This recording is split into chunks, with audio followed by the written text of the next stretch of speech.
inside information, and this is what the top sources are in fact telling us, that what exactly Chirag Paswan has told his party leaders at the parliamentary board meeting yesterday. For more on this, I'm now joined by Payal Mehta on this broadcast. Payal, first take us through what exactly Chirag Paswan had to say in the parliamentary board meeting, and also is he still disappointed or he is now satisfied? Well, to begin with, Chirag Paswan is very, very clear that he is with the NDA. He is very firmly with the NDA, and he wants to strengthen the arms of Prime Minister Narendra Modi for a better Bihar, for a better tomorrow for Biharis is what his argument really has been.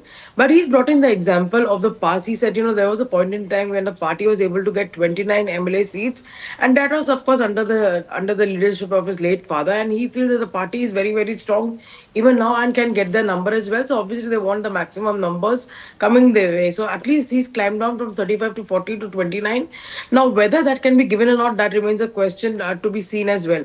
But conversations have been happening on a very, very cordial note with Chirag Paswan. You've had Dharmendra Pradhan meet him over the last couple of days as well. Nityanand Rai has been doing the maximum talking with Chirag Paswan, because Nityanand Rai is extremely close to the Paswan family. He has been with them in their hour of crisis, even in the bad times. Nityanand Rai was one leader who was there with the Paswan family all along. So that personal chemistry that Nityanand Rai has with the family has been used, especially with Ramvilas Paswan and his wife. That is something which is coming to great use as well. So far we've not heard any negative comment coming in from Chirag Paswan. But the meeting that Arun is talking about today is going to be of great significance. BJP has, of course, had a 8 or 9 hour marathon meeting, including the meeting with two important alliance partners, HAM and Upendra Kushwaha's party over there as well. Upendra Kushwaha himself came and met the party leaders. Today's meeting with the JDU will be very important, because if they are supposed to go by what Chirag Paswan's demand really is, that then it clearly means that both the BJP and the JDU will have to take a cut in the number of seats that they want to really contest.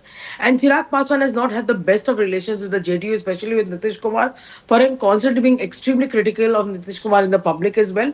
Whether the JDU will concede or not, it remains to be seen. And that's the reason that the seat sharing has not been declared so far as well. Leaders in the camp in both the NDA as well as the BJP are extremely confident that there will be a complete understanding which will be transparent as well, and therefore you can expect the seat sharing announcement at least to happen today. Of course, the CEC takes place this evening when Prime Minister Narendra Modi meets the parliamentary board and the members of the CEC, and that list is expected to either come out late tonight or tomorrow morning. All right. So multiple meetings and multiple announcements are awaited today as far as the NDA camp is concerned. Many thanks, Payal, for getting us all those details.